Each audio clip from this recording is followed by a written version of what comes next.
Now, views on the telephone conversations between Arjun Aloysius and members of parliament were expressed on multiple occasions today. The equipment brought down to tap phone calls during the term of Mahinda Rajapaksa are still there. Information is that he is still tapping calls. If anyone is found guilty, they will be punished. Once we go to court, we bow our head to their verdict. No one is bound to protect anyone because they are from the United National Party. If members of parliament have spoken to Arjun Aloysius, who is involved in this, it is not just the phone calls of COPE members that should be investigated. A court order should be obtained to investigate the phone calls of 225 members of parliament as well. We are aware that there are several MPs of the joint opposition who has also had relations with Arjun Aloysius, which is why we are saying, without limiting the investigation into the details of particular time period, to investigate all dealings Arjun Aloysius had with members of parliament. This is the first time such a thing has been exposed. If these matters happen to be in the past as well, this country would be far more developed and ministers, public representatives and officials would be afraid of stealing. Whatever happens, all these revelations will be good for the country.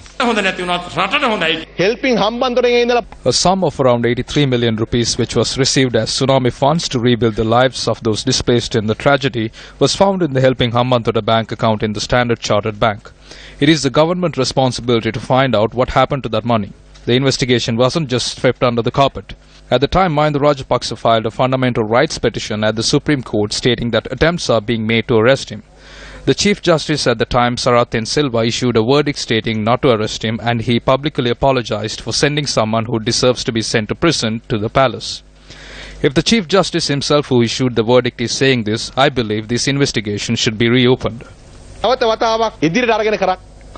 The United National Party convened a media briefing today to comment on Bond Commission revelations. It was reported in the media of a possibility of tapping the phones of parliamentarians and how data was retrieved. We discussed this matter with the Speaker.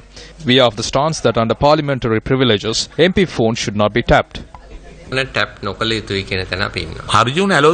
Information has come to us that around 40 members of parliament have spoken with Arjun Aloysius. As MPs, we request the Criminal Investigation Department to make those names public. We need to know the names of the 40 MPs.